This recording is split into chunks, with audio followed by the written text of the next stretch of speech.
ભગવાન જેમ દેખાતો નથી ને એમ ભાવ તત્વ દેખાતું નથી, પણ છે ગજબનું.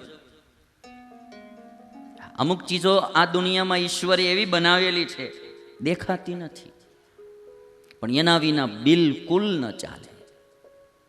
ઓક્સિજન વાયુ દેખાય નહીં, પણ એના વિના બિલકુલ ચાલે પણ નહીં.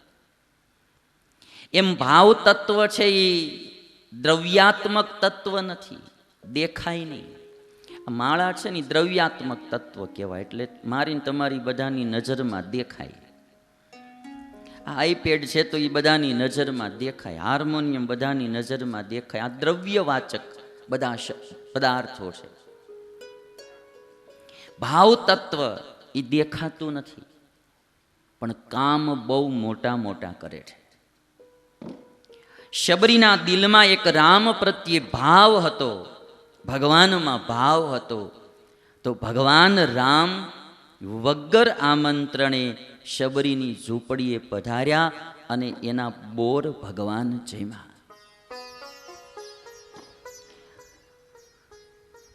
શબરી નહોતી કાંઈ ધનવાન, નહોતી કાંઈ રૂપવાન, નહોતી કાંઈ બુદ્ધિમાન. શબરી પાસે આ દુનિયાનું કાંઈ નહોતું. શબરી પાસે નહોતી સત્તા, નહોતી સંપત્તિ, નહોતી બુદ્ધિ, નહોતી કળા. શબરી પાસે પરમાત્મા પ્રત્યેનો દિલમાં ભાવ હતો. ભાવ એને એમના ગુરુ પ્રત્યે હતો. માતંગ ઋષિએ કહેલું, બેટા તું રોજ ભગવાનની ભક્તિ કરશે, એક દિવસ તારી ઝૂંપડીએ ભગવાન પધારશે. ગુરુના વચનમાં એને વિશ્વાસ હતો, અને શબરી રોજ રસ્તો વાળી રાખે, આજ મારો પ્રભુ પધારે, આજ મારો પ્રભુ પધારે. અને એક દિવસ આવ્યો, રામચંદ્ર ભગવાન વગર આમંત્રણે શબરીની ઘરે આવ્યા.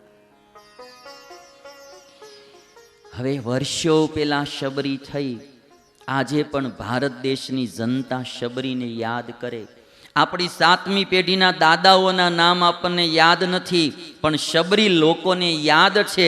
એનું કારણ કે એની ઝૂંપડીએ રામ પધાર્યા, અને અહીંયા રામ પધાર્યા એનું કારણ કે એના દિલમાં ભાવ હતો, ભાવ તત્વ હતું. આ ભાવ તત્વ એટલું મહત્વનું છે. આજે બી ગોકુળ ને મથુરા વૃંદાવન તમે જાઓ તો આજે બી ક્યાં એક ગોકુળ ને વૃંદાવન એવા સમૃદ્ધ ગામો છે. ગોપીઓ પાસે શું હતું? ગોપીઓ પાસે એક જ તત્વ હતું, ભગવાન કૃષ્ણ પ્રત્યેનો ભાવ.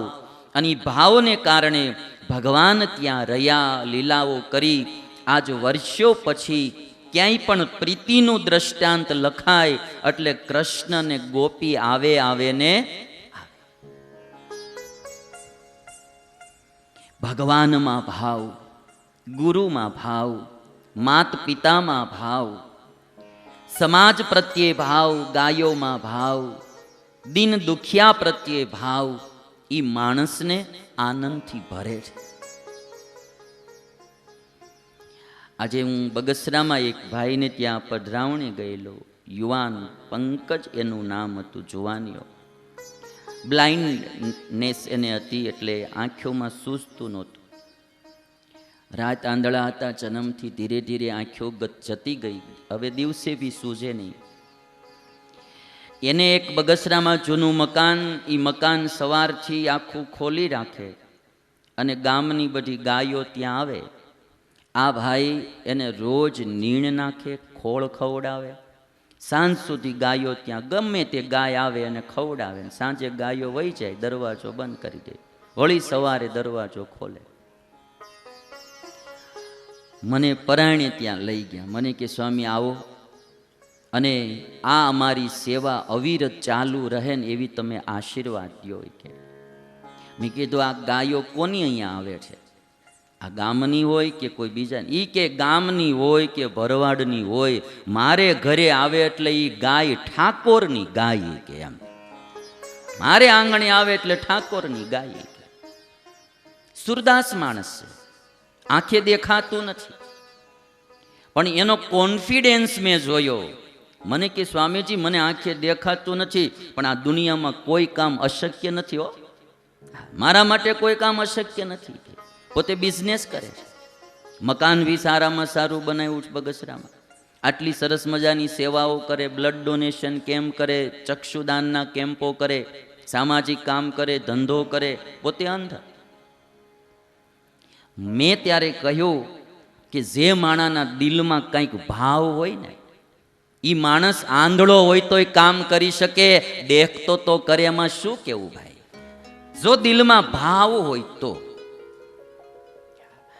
આ દૂધીમાને સંકલ્પ થયો કે બેટા રઝળતી ગાયોનું કંઈક આપણે વિચારવું, અને આ ભાવેશભાઈના દિલમાં એ દાદીમા પ્રત્યે ભાવ હોય તો આ સંકલ્પ ઝીલાય ને ભાઈ. અને તો તેમ કે દાદીમાં બોલતા હોય. જ્યાં ભાવ છે ત્યાં સર્જન છે, અને જ્યાં ભાવ નથી ત્યાં વિસર્જન છે. તમે બધા સમજો છો, ડાયા છો, તમે જાણો આ દુનિયામાં ભાવથી જ માણસ આનંદિત બને છે. ભાવ વિનાનો માણસ મુરઝાયેલા ફૂલ જેવો હોય છે, કરમાયેલા ફૂલ જેવો હોય છે. હું મારા સાધુ જીવનમાં મારે 25 વર્ષ થયા. આમ અમારું ભૌતિક કોઈ મોજ શોખના અમારે કોઈ સાધનો ન હોય. અમારે કંઈ તમારી જેમ નો સાપુતારા ઘડીક ઉપડી જવાય. તમારે મન પડે દીવ જઈને 2 બોટલો મારી આવો.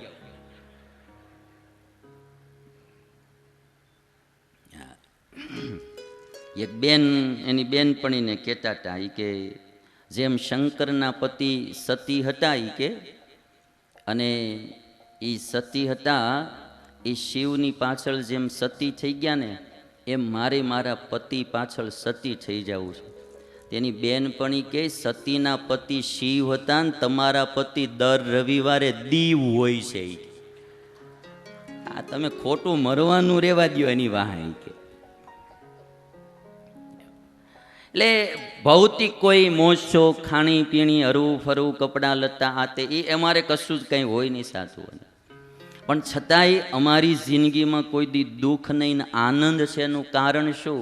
અમારું એક જ કામ, અમે લોકોને ભાવ દઈએ છીએ, લોકો અમને ગાડા મોઢે ભાવ આપે છે ભાઈ.